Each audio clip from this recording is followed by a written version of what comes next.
Olá, sejam bem-vindos ao curso de Dilemas Éticos da Medicina Veterinária. Meu nome é Renato Silvano Puls, eu sou médico veterinário e também advogado. Por quase 20 anos ministrei aulas nos cursos de Medicina Veterinária, especialmente da disciplina de bem-estar, ética e bem-estar animal, disciplina de anestesiologia veterinária também, entre outras.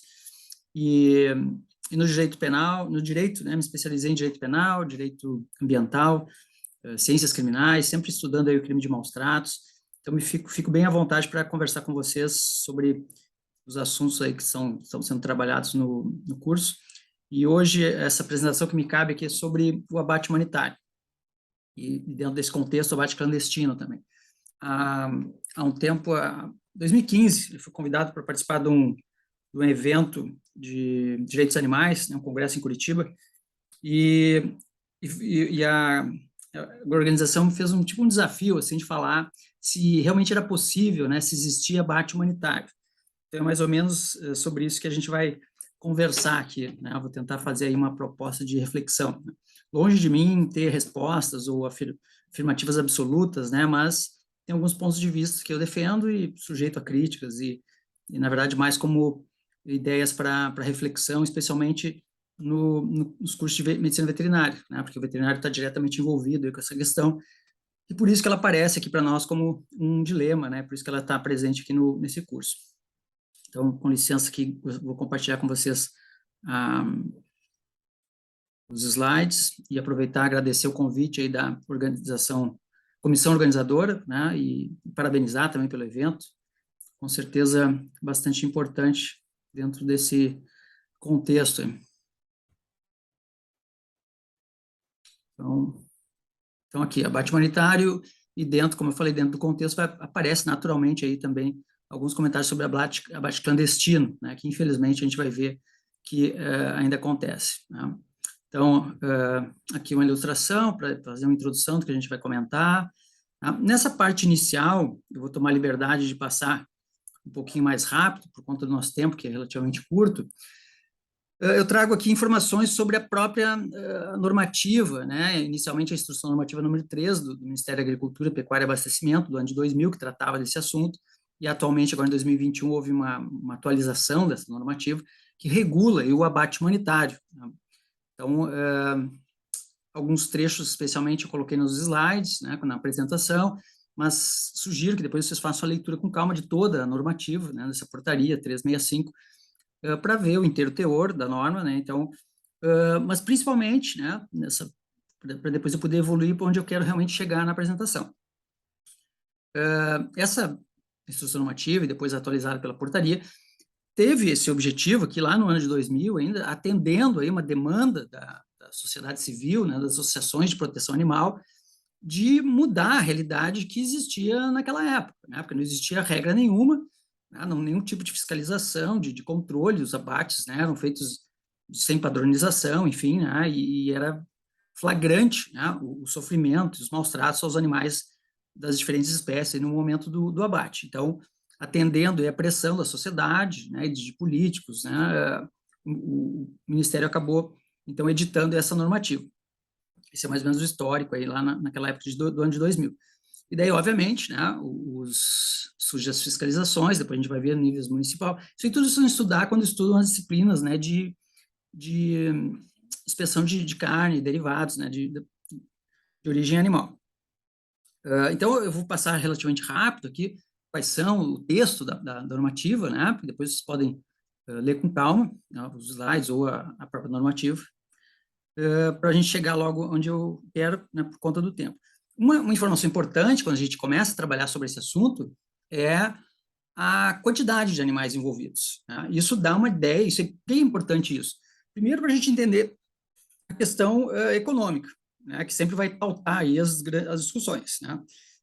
E também para a gente entender a quantidade de sofrimento envolvido, a quantidade de animais que passam por esse processo, e são mortos, Então, tudo isso também dá, obviamente, essa dimensão, porque quando a gente compara aí com outras causas que tem animais envolvidos, os de animais no entretenimento, no lazer, na experimentação científica, nas criações de cães e gatos, enfim, clandestinas e tal, Quando a gente pensa que animais de produção, né, na criação, especialmente na criação intensiva, a gente vê que os números são, né, exponenciais. Então, eu acredito que tenha, por isso, aí, uma relevância bastante importante nesse cenário. Então, aqui, como eu falei, qual é o propósito, né? Por que surgiu lá em 2000 essa regulamentação? Como está ali embaixo, a fim de evitar a dor e sofrimentos desnecessários, né? Então, o objetivo era, de alguma forma, regular, né, criar ali regras para que, né, não fosse cometido abusos, né? Apesar, claro, tem algumas coisas a gente vai ver aqui que são inerentes ao procedimento, tá? Então, por isso que a gente vai discutir se é possível ou não, né, haver aí um abate sem sofrimento, mas a proposta, então, é evitar a dor desnecessária. Claro que aqui dá para fazer aí uma palestra só discutindo o que é sofrimento desnecessário ou quando é um sofrimento necessário, né? Eu, particularmente, né, tenho a opinião de que, na grande maioria das vezes, os sofrimentos são desnecessários, né? Porque, afinal de contas, para ele ser necessário, no meu ponto de vista, teria que ser situações extremas, ou seja, situações de vida ou morte, né? Se eu não me alimentar daquele animal, eu morro, né? Eu estou numa ilha deserta, então eu tenho que me alimentar, tenho que caçar, enfim, né? Ou então o animal veio me agredir, e deu para me defender, né? Para me salvar minha vida, eu tenho que matar aquele animal, ou pelo menos fazer, né?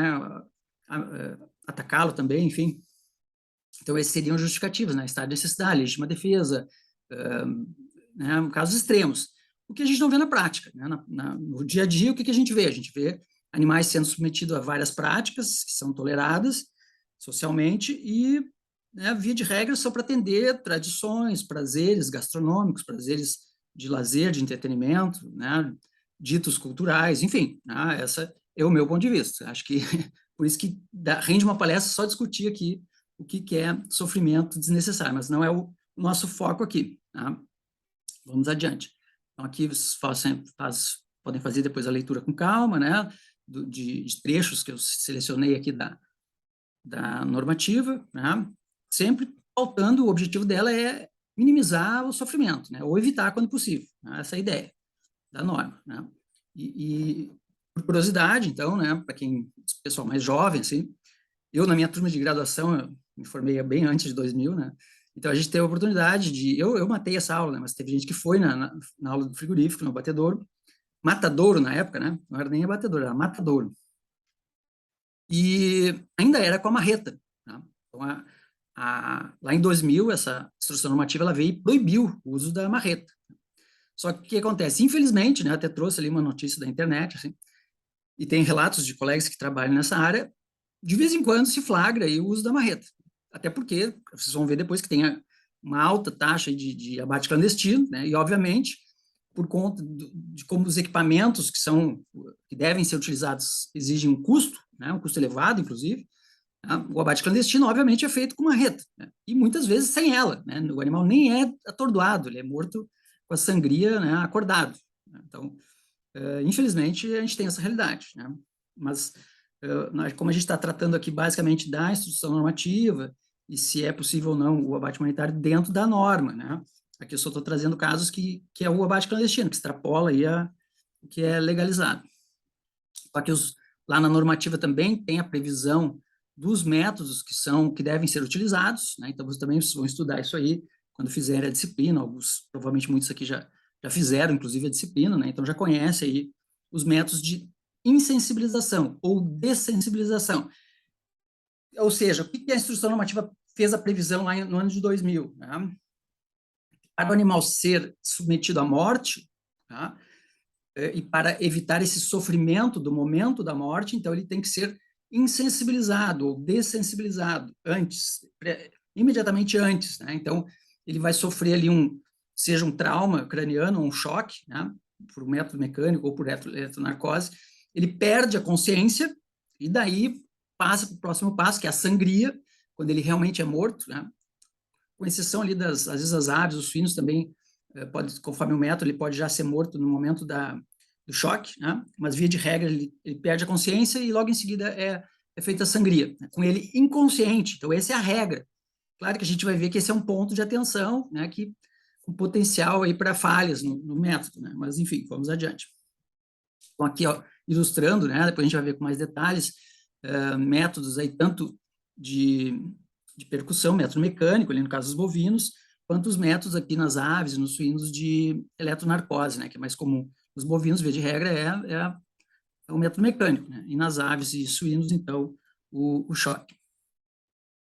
A sangria, aqui algumas regras também tem lá na normativa, então a regra é, por isso que a sangria é imediatamente após ali o atordoamento, né, para que o animal seja morto inconsciente, isso é como deve ser, né? Aqui a própria norma vai dizer quais são os limites críticos, os pontos de atenção, os cuidados que tem que ter, né? A legislação faz, né, todas essas observações, né? Fala sobre monitorar o programa, traz uma exceção bem interessante, depois eu vou comentar, agora acho que na sequência aparece o slide falando do abate religioso, né, que é uma curiosidade, porque ao mesmo tempo que a norma faz uma série de regras para serem cumpridas, a própria norma já traz a exceção, né, que é o abate religioso, onde excepciona essas regras, não precisam ser cumpridas, né? Atendendo aí uma demanda religiosa, mas que, na verdade, assim, no meu ponto de vista, né, não nem quero entrar no mérito aqui da questão religiosa, mas atendendo a uma demanda de exportação, né? O Brasil é um dos grandes exportadores aí para os países, né, que consomem esse tipo de carne, então a normativa sofrendo essa pressão aí, né, do mercado internacional, acaba abrindo exceção. Então aqui eu trouxe o artigo que trata desse assunto aí, né, e excepciona, então, a inconsciência, né? Que já é um problema, né? E aqui a gente tem outro problema, né? Que foi autorizado alguns anos atrás o abate de fêmeas gestantes, fêmeas prenhes, né? É um ponto altamente polêmico, né? Muita crítica em relação a isso, né? Sei lá, chega a ser absurdo, né? Sem comentários, inclusive, né? Mas, enfim, né? Vários relatos, inclusive como protestos e manifestação dos próprios fiscais agropecuários, né? E dos funcionários que têm o desconforto, né, desse tipo de desconforto moral, né, de experimentar isso aí no dia a dia, e obviamente os protestos de boa parte de veterinários, né, sobre o bem-estar das fêmeas gestantes no transporte, no próprio abate ali, né, e relatos de animais parindo imediatamente antes do abate, né, gestação bem avançadas, então é um ponto altamente questionável aí, né, e sujeito a várias críticas. Aqui relatos aqui na mídia na época, né, que dessas manifestações dos fiscais agropecuários, né? Vocês podem procurar aí na internet, né? E quem não está a par desse assunto é interessante se inteirar, né? Até para se manifestar aí por conta disso. Eu me lembro de ter participado de uma reunião no início, logo que liberaram, e muitos veterinários acharam que não aconteceria aumento no número de envio de fêmeas gestantes por conta do mercado, que o produtor não enviaria e tal, mas não foi o que aconteceu, né? Na verdade, o que a gente percebe hoje é um grande aumento aí do número de fêmeas gestantes enviadas para o abate, né? Aqui eu trouxe algumas informações ali, evidenciando isso, e aqui, inclusive, é aqui que eu botei um depoimento aqui, né, do professor Matheus Paranhos, que é uma sumidade aí na área de bem-estar animal, né, se manifestando, né, contra esse tipo de prática, né, por conta aí das questões envolvidas aí, né, de bem-estar animal relacionadas. Aqui uma foto de uma colega que me enviou, né, de um parto imediatamente antes do abate, né, uma gestação bem avançada, né, e, enfim, por isso que é chocante, e os próprios fiscais que estão acostumados com essa rotina aí, né, não estão se sentindo muito desconfortáveis, né, com essa realidade. O transporte também está regulamentado aqui na normativa, né, então, como o transporte é um ponto de atenção, é um ponto crítico, onde se sabe que há redução de bem-estar dos animais, né, a normativa também se preocupou em regulamentar o transporte, então depois vocês podem fazer a leitura aí com calma também. Também trata sobre as instalações, né, especialmente tanto lá no pré-abate, né, no embarque dos animais na fazenda, enfim, mas também especialmente nas instalações do frigorífico, né, do local tanto onde eles vão ficar no pré-abate e as próprias instalações do local de abate propriamente dito, né.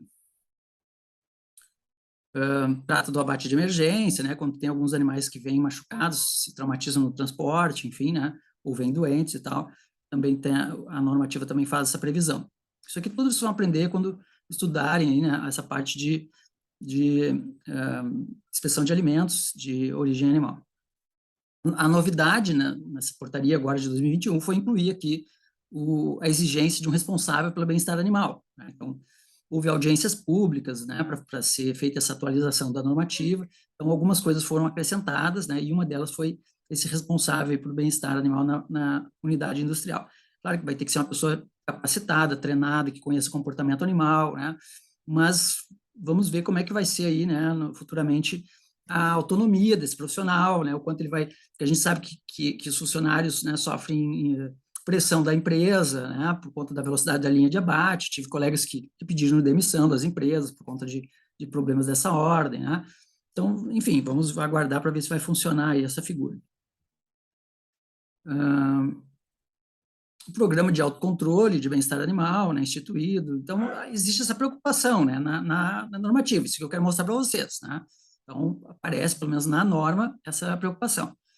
Então, vários trechos, vários itens, né, de todo o processo, que o abate ele vai compreender a fase de pré-abate até o momento lá da sangria. Aqui, mais ou menos, ilustrando essa parte, né, que eu estava comentando com vocês. Aqui as medidas que podem ser tomadas, né, multas, suspensão das atividades do frigorífico, né, excepcionalmente, né, muito difícil acontecer, mas o fechamento do estabelecimento, né, mas, via de regra, é bem mais comum as multas e a suspensão das atividades. Geralmente são notificados primeiro, né, daí vamos ver se são feitas adequações, né. Aqui eu coloquei isso aqui para comentar com vocês desse programa que foi realizado aqui no Brasil há uns anos atrás, do STEPS, parceria do Ministério da Agricultura, Pecuária e Abastecimento, junto com uma associação de proteção animal. E para quem gosta e vai se dedicar a essa área, né, tem esse material disponível na internet. É um material muito rico, foi uma boa produção, assim, sobre um curso de capacitação, né, sobre abate humanitário. Então, quem não conhece ainda, vale a pena e gosta dessa área procurar esse material para se inteirar ali e ver, né, esse material bem produzido. Tá? Fica a dica aí para quem gosta dessa área. Aqui, né, eu coloquei alguns trechos para mostrar, vou passar bem rapidamente para vocês, para quem não conhece, não teve a disciplina ainda, né? Então, vai mostrar aqui todas as fases, nesse material educativo, de capacitação aqui no curso, né?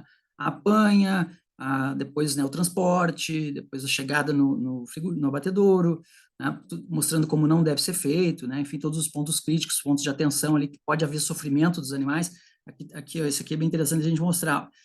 A banha, né? Claro que ali no vídeo está mostrando perfeitinho como deve ser, mas como a minha ideia aqui é fazer o papel do advogado do diabo, né? Mostrar ali pontos que são sujeitos a falhas dentro desse processo, né? De como a norma faz a previsão. A banha e o transporte são momentos muito críticos, né? A prova está aqui, ó, animais com muitas lesões, né? Inclusive óbitos, né? Nessa fase, principalmente no transporte, e fraturas, né, luxações, traumas, né, que inclusive causa descarte da carne depois, né, mas o nosso foco aqui não é esse, nosso foco é justamente mostrar que os animais sofrem dor aqui, né, além do medo do transporte, da própria panha ali, né, que causa medo e ansiedade, eles são traumatizados fisicamente, né, sofrem traumas, então luxações, hematomas, fraturas, e isso causa dor, né, então todo momento, todo transporte que ele vai ser transportado ali com uma fratura, por exemplo, imagina o grau de dor desse animal durante todo, e muitas vezes são longas jornadas, né, de transporte. Então, esse é um ponto bem importante aí, relacionado a questões de bem-estar no abate. Então, aqui mostrando a quantidade e, claro, algumas empresas se dedicam um pouco mais a isso, outras não. Aqui no transporte, a questão do estresse térmico é muito importante, né? Os animais sofrem muito aqui com calor, especialmente, né? Eventualmente com frio, mas é muito mais comum com calor, e altas lotações, né? E às vezes as condições da estrada, o treinamento do motorista, aqui também na chegada no frigorífico, né? Vocês viram que tem ali ventiladores, umidificadores, mas às vezes ficam horas ali esperando para ser abatidos e sujeitos ali à temperatura ambiental, né? Então é muito comum aqui problemas com calor, né? Inclusive levando a óbito, né? Falta de água, enfim, né? É um ponto de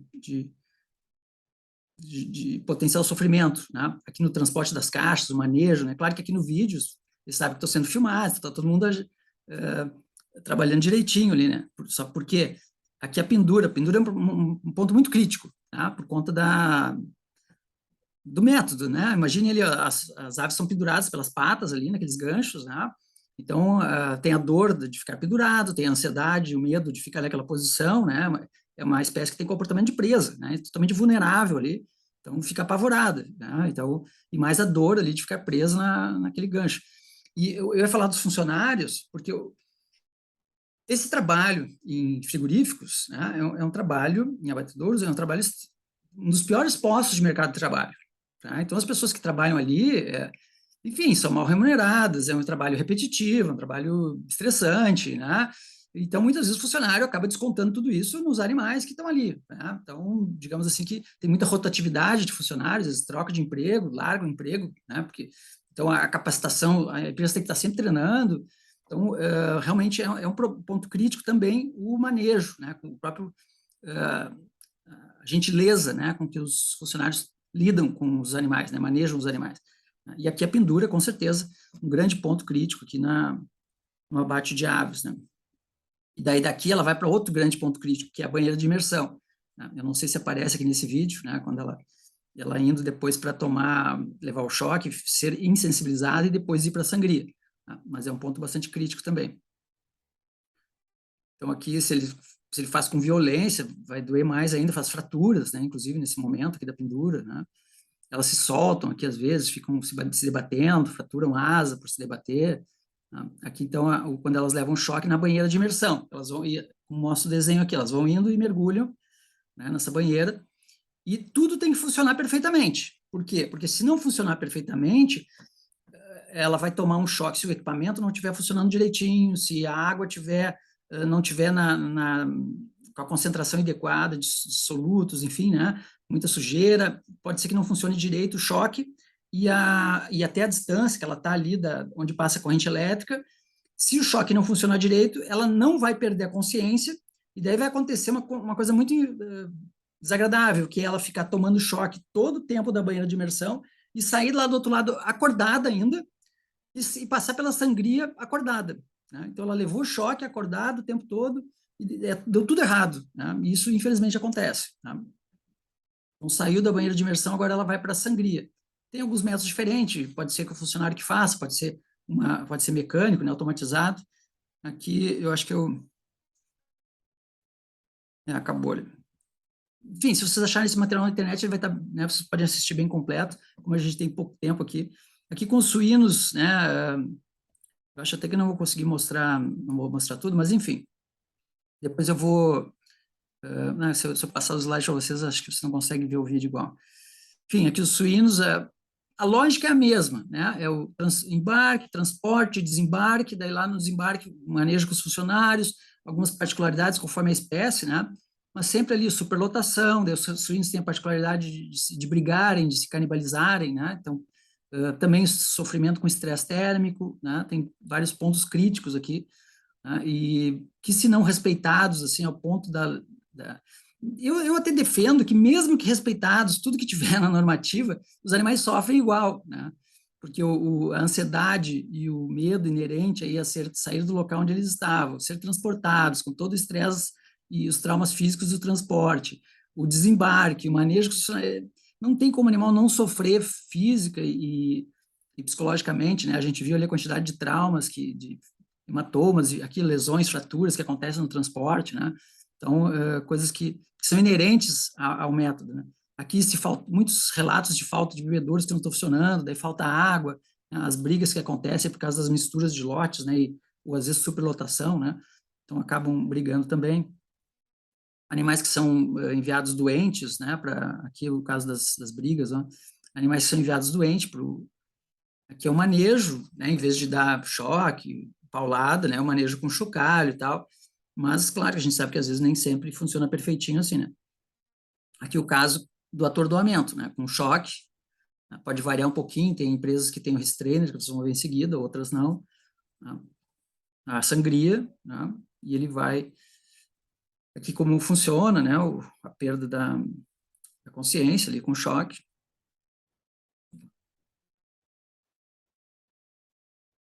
Aqui, claro que o animal sofre com esse momento ali, né? Dessa ameaça ali, né? E nesse método, especialmente, aqui o funcionário deixou entrar muitos suínos ao mesmo tempo, daí ele se atrapalha, né?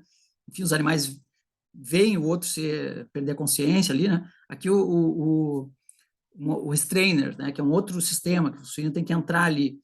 Então, vocês imaginam o medo que ele vai sentir para entrar nesse local aqui que ele, né, enfim, é desconhecido para ele, ele é obrigado, porque, enfim, é uma fila que está andando, né? Ele tem que ir para frente, né? E onde ele vai perder a consciência ali na frente. Ó. Então, apesar da perda de consciência aqui nesse momento, antes da sangria, ele teve toda essa ansiedade, né, e aquele manejo pré, né, esse atordoamento aí. Então, esse restrainer ali tem umas barras em cima, locais que não tem, às vezes os suínos saltam dali, né, e caem para fora dessa esteira, né, então isso também acontece, já vi relatos nesse sentido. Ó, tem essas barras de ferro aqui em cima justamente para eles não pularem, mas às vezes tem instalações que não tem, né? Varia muito, né, do nível de instalação de cada frigorífico, né, conforme os recursos aí da empresa. Aqui os suínos, desculpa, os bovinos, né, relativamente, como eu falei, a lógica é a mesma, estão sendo embarcados, né, então eles se traumatizam muito na região lombar, né, por conta do embarque e desembarque, né, além de fraturas, de quedas, né, no transporte, calor, como eu já falei, né, falta d'água, depende do tamanho da jornada, né, na estrada. Aqui o manejo, né, que deve ser com bandeiras, mas a gente sabe que nem sempre tem muita gritaria, né, enfim, choque, pauladas, né, mas aqui é um curso de capacitação, então ele está mostrando como deve ser o ideal, né, como deve ser os corredores, tudo isso que eles vão aprender lá quando estudar na disciplina. Obviamente, o que eu demonstro e falo aqui né, nessa apresentação? Os animais, por mais perfeito que seja aqui, por exemplo, eles estão sofrendo ameaça aqui de um ambiente estranho. Né? Então, não tem como evitar, né, que a gente até vezes até minimize o sofrimento, né? Mas vai haver, né, esse sofrimento emocional, especialmente aqui, né? Aqui, inclusive, no momento que ele tem que entrar no box de atordoamento, muitos animais relutam, né? E daí, às vezes, porque eles têm que entrar ali naquele espaço, né, que é completamente estranho para eles. Então, muitos animais vão relutar, vão cair, daí o outro vem por cima, né? Tem vários testemunhos, né, nesse sentido aqui. Aqui a água é importante, mas às vezes pode faltar água, eles ficarem durante muito tempo nesse pré-abate, né, e extrapolar a normativa regula um tempo, mas às vezes ficam muito tempo, né, em jejum, sem água, no sol, né, às vezes com animais de grupos diferentes, um aspado, outro não, daí brigam, se machucam, né? Então, isso tudo são pontos críticos, né, que podem, que vão, né, causar aí sofrimento nos animais.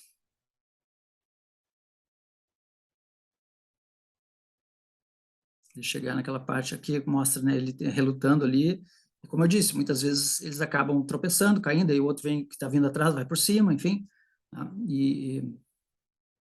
Aqui fala do uso do choque, né, que em certa medida acaba sendo aceito, desde que não o uso abusivo, né, só que na prática os funcionários acabam, né, muitos deles acabam abusando do choque. No curso aqui até fala como não deve ser usado, né, nas genitálias, nos olhos, né, só que aqui essa cena que eu tinha comentado com vocês, ó. Às vezes eles caem ali e o outro vem por cima. Tá? Ali, como não deve ser usado choque. Por quê? E isso aqui é interessante, torcer a cauda, né? Muitos práticos fazem isso, para provocar o animal a ir para frente, e causam fraturas de coxígeos, né? Já tem artigos aí publicados demonstrando a alta taxa de fraturas de coxígeos por essa prática que é usada no campo. Aqui o box de atordoamento, né? Mostrando aqui o método mecânico, varia, né? Conforme o tipo de instrumento ali, vocês vão aprender isso na disciplina. Um ponto muito crítico aqui, né? Porque se o profissional está cansado, se o instrumento não funciona direito, né, pode acontecer, que acontece às vezes, deles ter que dar vários tiros aqui, né? Até conseguir a desensibilização. Né? Muitas vezes o método falha, né? E já ouvi relatos até do funcionário desistir e pegar a marreta, porque não conseguia fazer funcionar ali o, o instrumento, o equipamento, né? Então, depois verificar se realmente está inconsciente, né? Para fazer a sangria. Muitos relatos aqui também, né, vocês vão ver algumas publicações que eu coloquei ali, as referências de pesquisas que demonstram falhas aqui nesse processo de sensibilização. Né? Então, um ponto bastante crítico aqui do método. Então, visto essa introdução, que durou bastante tempo aqui, né, sobre como deveria ser o método previsto na normativa, né? Então, agora, a pergunta para nós é possível realizar esse abate dito humanitário, né, sem falhas, né, ou que efetivamente seja humanitário? Então, a questão é essa. Primeiro, a gente tem dificuldades táticas, né, que várias coisas eu já falei aqui, né, para vocês, estão todas listadas aqui nesse slide. Eu acho que eu só não comentei aquele primeiro tópico ali que fala dessa ideia que os funcionários têm, né, quando a gente observa eles praticando alguma falta de gentileza, digamos assim, um manejo muito bruto, violento, eles se defendem e dizem assim, mas ele vai morrer mesmo, né? Isso é uma cultura que está impregnada nesse tipo de funcionário, né? Apesar do treinamento e tal. Então, isso é difícil de combater, né? Apesar das capacitações e tal, permeia, né, esse cenário ali. Várias outras coisas eu já falei para vocês. Ali embaixo, o problema das certificações, né? Tem algumas empresas que têm certificação, mas a gente sabe, infelizmente, né, o Brasil é um país que tem corrupção, que tem problemas nessas áreas aí, então ninguém está livre aí de ter. E além do que não há uma padronização nessas certificações. Então, é um ponto de atenção também, né, que pode gerar falhas aí, essas certificações. Aqui eu coloquei um artigo, uma recomendação, acho que até que eu vou fazer uma apresentação, outra apresentação, vou conversar com vocês sobre a violência que existe, né, dentro da violência implícita, não é nem implícita, né, explícita, na verdade, mas a sociedade tolera, né, a violência que existe dentro desse ambiente dos abatedouros, dos frigoríficos.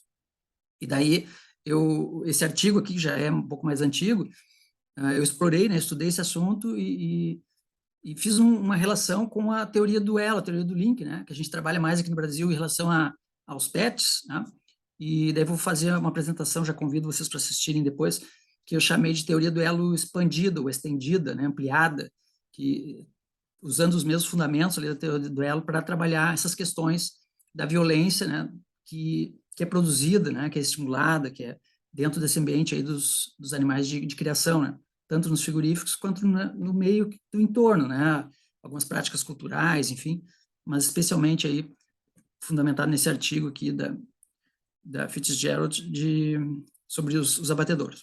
Enfim, aqui, como eu já tinha comentado, e a gente tocar no ponto aí dos abates clandestinos, né, a gente tem um problema ainda aqui no Brasil, infelizmente, né, a gente tem muitas reportagens, se entrar na internet, vocês vão achar aí, né, e com estimativas e pesquisas nesse sentido, com fiscalizações da polícia, né, e dos órgãos de vigilância sanitária nesse sentido, e se reconhece, então, que há aí 50%, ou alguns estados até mais de 50% da carne que chega no consumidor não tem fiscalização, né? Não é de origem desconhecida, de origem clandestina, né? Então, imaginem se já é difícil a gente garantir, minimizar o sofrimento dos animais no abate inspecionado, fiscalizado, imagine no abate clandestino, e metade da carne que chega no consumidor é clandestina. Então, vocês imaginem aí o problema que os veterinários têm na mão, né?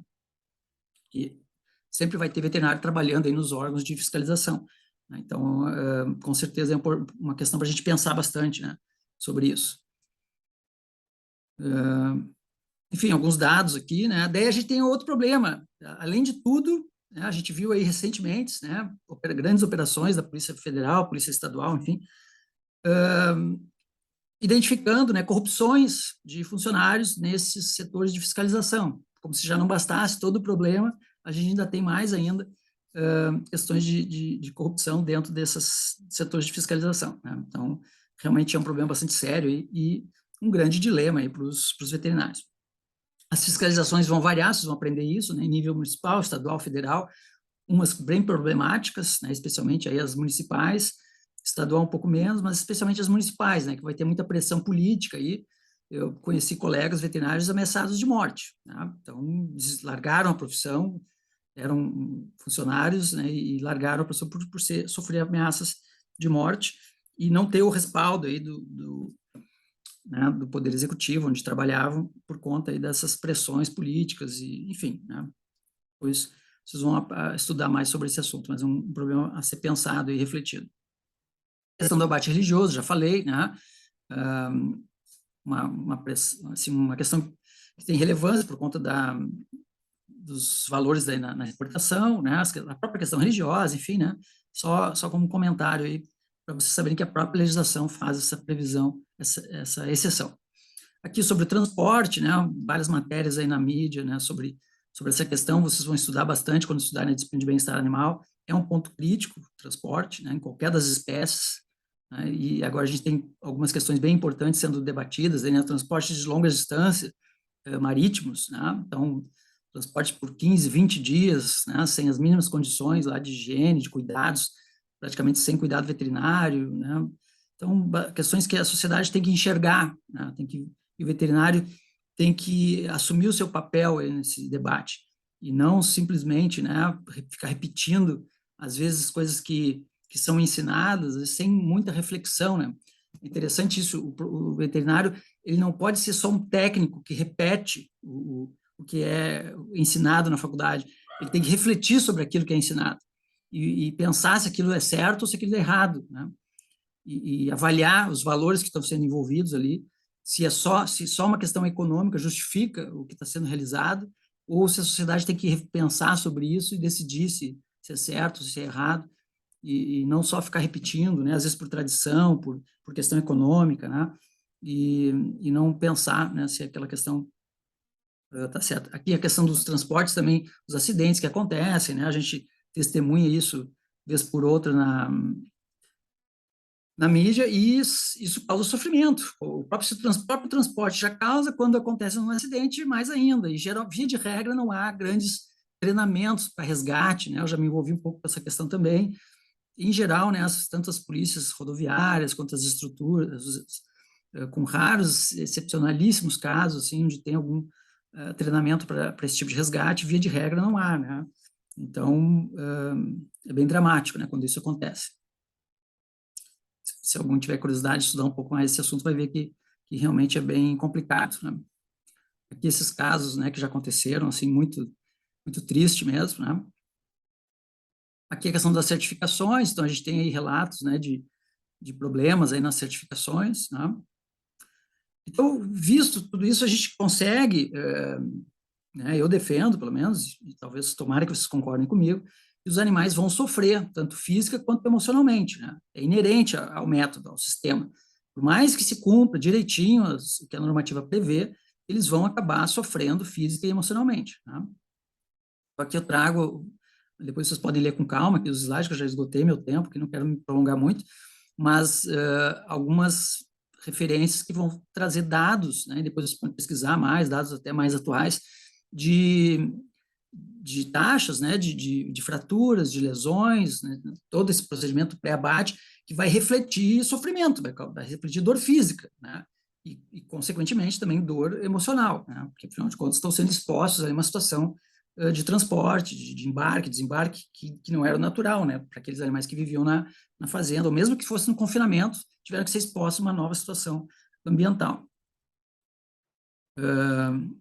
A questão do choque, né, pesquisas que identificam isso, pesquisas que identificam a falha no processo de inconsciência antes da sangria, né? Então, depois vocês podem, quem tiver interesse, né, pode aprofundar aí o estudo nessas áreas. Dão bons estudos para trabalho de conclusão, né? Enfim, pesquisas nessa área aqui, fotos de traumas, né? Que, como eu disse, inclusive significam perdas para a empresa, para as empresas, né? Mas são tudo demonstrações de que os animais sofreram fisicamente e, por consequência, emocionalmente também, né, no pré-abate. Isso aqui não são a mesma foto, tá, pessoal? São tudo fotos diferentes, né? Sofrimento emocional, como eu disse, são espécies que têm comportamento de presa, né? Suínos, aves, galináceos, né? Bovinos, coelhos, todas presas. Por consequência, tem o sistema de medo, né, muito mais exacerbado que os predadores, né? Os próprios predadores se sentiriam ameaçados nessa situação, né? Se a gente colocasse o nosso cachorro, né, todo esse processo aí, com certeza sentiria medo, né? Sentiria ameaçado. Imagine essas espécies que têm mais esses sistemas aí mais exacerbados. E aqui é interessante isso, né? Muita gente minimiza ou subestima, né? Eu trouxe aqui uma citação em todo Mark Bekoff, que estuda comportamento animal. Se vocês tem um livro traduzido aqui no Brasil bem interessante, quem não conhece ainda vale a pena pesquisar, né, que trata assim da vida emocional, acho que até o título é Vida Emocional dos Animais, Mark Bekoff.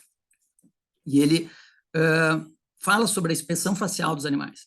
É que a gente não é treinado, né, a gente não aprende isso na faculdade, os animais é mais difícil de perceber as expressões faciais, especialmente dessas espécies, né, os ruminantes, muito menos, muito mais difícil ainda, né. Então, sempre se negligenciou o sofrimento e as manifestações, né, de comportamento dessas espécies. Hoje em dia se estuda mais, mas as faculdades ainda têm um ranço, uma tradição muito longa, né, um legado antigo ainda das décadas passadas. Então, elas subestimam muito o sofrimento nessas espécies aí, especialmente nos ruminantes. Nas aves nem se fala, né? As aves ninguém pensa sobre sofrimento nas aves. Então, se minimiza essas expressões. Então, fica a dica aí para os alunos, pessoal mais jovem, estudar, se preocupar com esse tipo de estudar o comportamento dessas espécies e do sofrimento nessas espécies, né? A própria anestesia, né? Eu sou professor de anestesia, durante muitas décadas, o anestesista negligenciou a dor, né, nos ruminantes, especialmente nas aves, né? E essas espécies, por considerá-las mais resistentes à dor, né? Isso é uma grande bobagem, né, que se ensinou durante muito tempo nas faculdades, né? Só recentemente, né, a gente tem escrito e se esforçado aí para tratar a dor nesses animais. Só que essa herança ficou, né, e no campo, na prática, por questões às vezes de custo, de praticidade, o pessoal acaba negligenciando isso. E o leigo lá, então, não se fala, né? Se o próprio veterinário já negligencia, imagina o leigo, né? Nem se fala. O leigo, né, trata como se realmente fosse uma coisa, né? Essa é a grande realidade. Aqui estão exemplos aí, né, desse manejo pré-abate. Aqui só para ilustrar, né, as taxas de lotação, os animais se amontoando, é bem comum isso, né? É bem comum, que demonstra aí esse medo deles, né, de se afastar do funcionário, né, de não querer ir para a linha de atordoamento ali, de ficar aglomerado, tudo isso são reações de medo, né?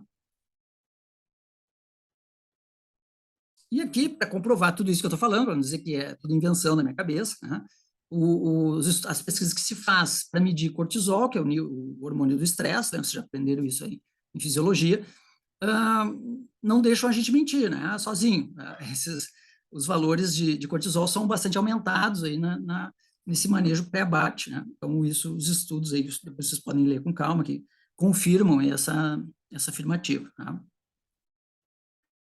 Então, aqui só para ilustrar também, né? Então, é um hormônio bastante usado aí nas avaliações de bem-estar animal, para demonstrar, né, esse estresse. Um videozinho só para demonstrar aí a superlotação e os animais se amontoando ali por causa do medo, né? Vou passar um pouquinho rápido aqui. Dá para a gente fazer aqui nessa apresentação, na época, eu explorei um pouquinho a questão do maus tratos, né? Porque, afinal de contas, se a gente pensasse, né, no crime de maus tratos, colocasse ali um cão ou gato nessas mesmas situações, é bem provável, né, que em muitas delas a gente considerasse aí a possibilidade do enquadramento, da caracterização do crime de maus tratos em animais, né? E então a sociedade acaba tendo, inclusive nós veterinários, dando um tratamento diferenciado para essas espécies, tá? E inclusive a lei, agora a sanção, quando alterou a lei, o artigo 32 da lei 9.605 de 98, que mudou o crime de maus tratos, aumentando a pena, só aumentou a pena quando o crime é contra cão e gato, né? Isso demonstra aí, né, o congressista, o parlamentar, ele é um reflexo da sociedade, né? Então, demonstra, evidencia esse olhar diferente aí para os pets, né, em detrimento dos animais de fazenda, né? Mas dá para a gente pensar e fazer algumas elucubrações aqui também, e espero, né, que pelo menos aquelas agressões mais absurdas, violentas, explícitas, né, que acontecem no dia a dia, vocês veterinários que trabalharem nessa área, façam denúncias, né? Porque é muito raro a gente ver uma denúncia de um funcionário que espancou uma vaca, ou espancou um suíno, né? Ou quebrou lá, machucou um frango, né? Isso não acontece, por quê? Porque a sociedade tolera, né? Os próprios veterinários toleram. Então, é importante aí que a gente, inclusive cavalos, né? Estou falando, mas cavalos muitas vezes estão em situações também de exploração, né? De animais de criação, assim. Então, fica a dica aí também. Eu não vou me aprofundar aqui nessa parte, mas fica a dica para vocês pensarem. Acho que tem uma outra apresentação aí que eu converso com vocês sobre a questão dos maus tratos em animais de fazenda. Aqui, para encerrar, então, uma questão bem importante, que eu acho que comecei a introduzir aqui nessas apresentações, para propor a reflexão para os alunos, que é a questão se os animais pressentem ou não a morte. Né? As pessoas sempre perguntam sobre isso, né? E, enfim, é uma discussão interessante. Longe de mim ter respostas conclusivas sobre esse assunto, né? É mais como uma proposta de discussão e para vocês pensarem sobre isso. A Temple Grandin, não sei se vocês conhecem, mas alguns devem conhecer, né? É uma personalidade da ciência do bem-estar animal, né? Ela, inclusive, tem um filme hollywoodiano, se vocês pesquisarem, vocês vão achar, é bem legal a história dela.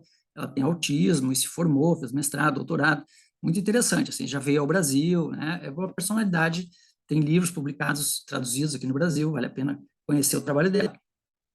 E ela, quando falou sobre esse assunto, né, sobre os animais pressentirem ou não a morte, né, o que ela afirmou? Né? Vou ler ali junto com vocês. Me perguntei muitas vezes, os bois sabem que vão morrer? Tive que responder essa pergunta quando eu ainda estava na faculdade. Observei o gato passar pelo box do veterinário, o Brett, né, na fazenda, e um curral de engorda. E no mesmo dia, vi o gado entrando no box de contenção da Swift, lá no abatedor. Então, ela comparou o Brett da fazenda, ia tomar uma vacina, ser castrado, alguma coisa assim, e o box de atordoamento lá no frigorífico. Ela fez essas duas comparações. Para meu espanto, eles se comportam da mesma maneira nas duas situações. Se soubesse que iam morrer, teriam reagido com violência, com mais recursos e coices nas instalações da Swift. Bom, enfim, essa foi a opinião dela que eu achei aí na internet. Tal. Eu, na minha humilde opinião, ouso, né, discordar dela, né, porque, na verdade, eu acho que essa observação é muito superficial para ser feita. Tá? Existem vários fatores que podem influenciar essas respostas, aí, né, assim como um animal. Eu já vi animais se debaterem mortalmente no brete, na fazenda, né, caírem com as patas para cima, a gente tem que abrir o brete para tirar aquele animal dali. Né? E, da mesma forma, tem animais, como vocês viram lá, que recuam, que se debatem, que caem ali para não entrar no brete de atordoamento. Então, não concordo muito bem. Acho que essa observação teria que ser feita com uma amostragem muito grande, né, para se chegar a uma conclusão. Né? Então, esse é o primeiro aspecto. E outro aspecto é que a gente pode usar esse próprio argumento dela contra, né, a afirmação dela, porque, na verdade, o que eu defendo é que o animal que vai para o brete do veterinário ali na fazenda, né, ele tem uma reação de luta ou fuga compatível com a ameaça que ele está sentindo. Né? Então, pode ser que ele imagine, mesmo que nem ela disse ali, né, no box, se no box do veterinário ele teve uma reação maior do que lá no box do atordoamento, é porque ali o que eu acho que acontece na cabeça deles? Eles sentem uma ameaça. Né? Eles não têm a abstração da morte que a gente tem. Né? Então, eles sentem ameaçados. Né? A integridade física deles e o instinto de vida, a pulsão de vida, né? Como diria o Freud, assim, né? Vai fazer com que eles reajam. Então, por isso que, eventualmente, um animal no box do atordoamento, ou uma galinha, quando a gente vai pegá-la, ou um suíno, né? Eu já fiz pesquisa na faculdade com suíno, assim, e quando tu pega o suíno, ele parece que vai ser morto. Na cabeça dele, ele acha que vão matar ele, né? E tu está só pegando ele para levar para outro lugar, por exemplo. Então, não acho que dê para fazer esse paralelo, né, para chegar a essa conclusão, porque o animal ele vai sentir a ameaça, ele não tem abstração da morte. Então, se a gente pergunta, como ela faz a afirmação, você acha que ele vai morrer? Não dá para... É difícil responder essa pergunta, por quê? Porque ele não tem essa concepção da morte que a gente tem, né, essa abstração, esse conceito abstrato da morte. Mas eu acho, depois eu já vou explicar para vocês aqui, que ele é capaz de sentir uma ameaça muito grande, que ameaça o instinto de vida deles. Tá? Então, eu vou passar aqui para o próximo slide para vocês entenderem o que eu estou dizendo. Tá? Então, na verdade, deixa eu ver se eu consigo tirar aqui. O que eu defendo aqui? Ó.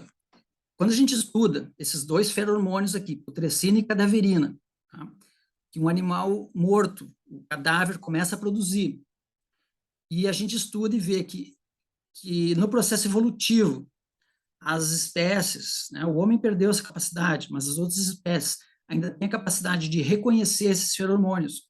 E isso vai ser útil, e foi útil no processo evolutivo, por isso que que elas instintivamente, né, elas reconhecem esse hormônio. Então, o que acontece? Vou dar um exemplo prático. O predador, quando ele sente esse feromônio, ele é atraído por esse cadáver, né? Porque ele vai se alimentar desse cadáver. Por outro lado, a espécie que tem comportamento de presa, quando ela sente esse feromônio, o instinto dela, né, o código genético, a memória genética dela vai fazer com que ela se afaste desse cadáver. Por quê? Porque ela sabe que lá aquele cadáver vai atrair predadores, né? Então a tendência é ela se afastar.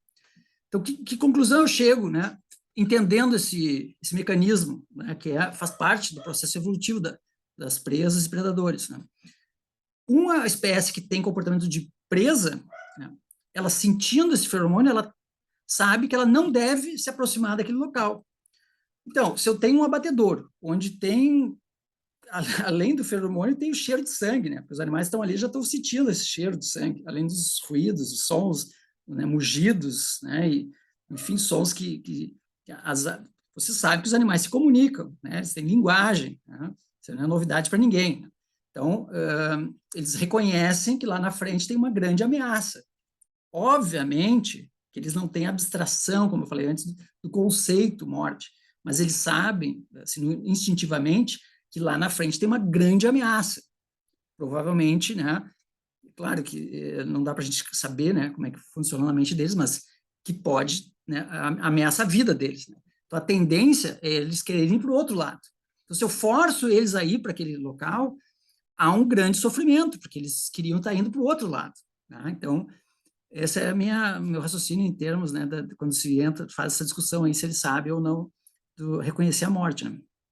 Até ali o nome, né, necrofobia, né, o medo desse cadáver, que, enfim, né, se vocês estudarem mais esse assunto, vocês vão reconhecer esse fenômeno que existe por conta desses feromônios, e a gente pode aplicar aqui essa ideia, né, em forçar os animais a irem, né, animais que são presos vai provocar esse pavor neles, né?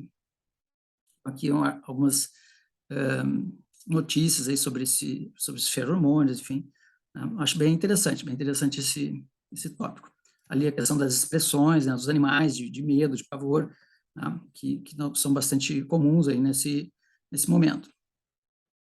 Já falei um pouquinho para você sobre essa coisa do comportamento de presa, né, dos animais historicamente, né, ser negligenciado o sofrimento deles, né, por considerá-los, vocês vão ouvir esse termo históricos também, uma literatura usa esse termo, né. Algumas pessoas vão argumentar que eles não, como foi o argumento dela ali, porque eles não reagem tanto, né, no momento do abate ali.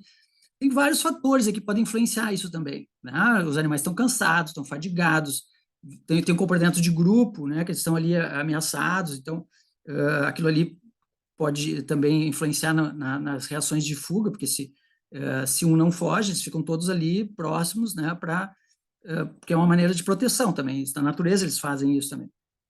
Então, teria que estudar bem a fundo, né, para entender esse comportamento deles ali imediatamente antes do abate, né, que poderiam levar eles a essa situação de apatia, aparente apatia, né, e não reação. E daí eu faço um paralelo, aproveito, eu também fiz essa elucubração, digamos assim. A gente tem casos na história, né, de humanos, seres humanos, né, homens e mulheres submetidos ali a situações que sabiam, e o homem sim, ele sabia, ele tinha consciência que ia ser morto ali na frente, né, por fuzilamento, ou câmara de gás, né, ou várias situações, e eles em grupo ficavam sem reação, né. Tem imagens na internet, né, do período do Holocausto, que as pessoas iam caminhando, entravam na vala e eram mortas por fuzilamento. E elas não saíam fugindo, correndo, simplesmente adotavam um comportamento de grupo, assim, iam indo, né, em direção. E tem relatos na internet, né, de sobreviventes dizendo que eu estava com meu pai na fila e a gente estava indo para dentro da câmara de gás, sabia que ali era perigoso, sabia que as pessoas morriam ali e ninguém reagia, ninguém fazia nada, simplesmente iam em direção à câmara de gás. Então, assim, se a gente não consegue esperar do ser humano uma reação de luta ou fuga nesse momento, né, que dizer que dos animais, né? Então, fazer argumentações muito simplórias assim sobre esse momento aí, acho que que são temerárias, né? Acho que merece muito mais estudos aí sobre comportamento para a gente conseguir chegar a algumas conclusões, né? Então, desconfie, né, de algumas afirmativas. Inclusive, quando a gente lê ali o Mark Bergson, vê, né, de ele falar sobre depressão nos animais, né? Então, a gente poderia até pensar ali em algumas explicações para esses comportamentos passivos, eventualmente, né? Porque muitos animais reagem, né? Mas às vezes alguns têm, e daí as pessoas vão usar esse comportamento passivo para afirmar que eles não estão sentindo medo, enfim, né? É isso que eu estou querendo argumentar aqui. Bom, enfim, conclusão, então finalmente terminamos. Espero que eu tenha conseguido atingir o objetivo, né, que era fazer essa provocação aí para saber se a gente consegue, enfim, um abate humanitário dentro de todo esse contexto, né, de pontos, de potenciais falhas ali. A gente tem grandes questões práticas aí, né, vocês viram que tornar aquilo ali, conseguir fazer todo esse manejo sem que o animal sofra, sem traumas físicos e medo e ansiedade é bastante difícil, né? Além disso, tem a questão, né, dos funcionários, do tratamento, né, que vai levar a questões de maus tratos explícitos mesmo, né, com intencionais, assim, e também é uma questão a ser considerada. Essa discussão que eu fiz, né, dos animais não reagirem à ameaça, né, tem que ser bem estudada ainda, né, e por último, para concluir, né, assim, a gente teria que considerar que essa discussão, se ele sabe ou não da morte, será que isso é tão relevante para se decidir se o ato é correto ou não? Será que a gente tem outras formas, né, será que é realmente necessário todo esse procedimento? Enfim, né, não vou entrar nessa questão, né, porque eles vão trabalhar provavelmente isso em outras apresentações aí, mas também é importante, né, o veterinário, quando pensa isso, e a gente pensa aí o futuro da medicina veterinária, né, a gente, e até o motivo por qual vocês entraram aí na medicina veterinária, vocês podem fazer essa reflexão, né? Será que isso realmente é necessário? Será que é moralmente correto? Né? Fica aí a deixa aí para reflexão. Muito obrigado, então, pela paciência de vocês. Deixa eu ver se eu consigo. Não estou conseguindo desligar aqui. Pela paciência de vocês, né? Passei um pouquinho do tempo. Espero que tenham gostado da apresentação. Espero que tenham um ótimo evento, né? Um curso que gostem todas as várias opções de apresentações aí no curso. Tenho um desejo aí, um ótimo curso para vocês e nos encontramos numa próxima apresentação. Grande abraço.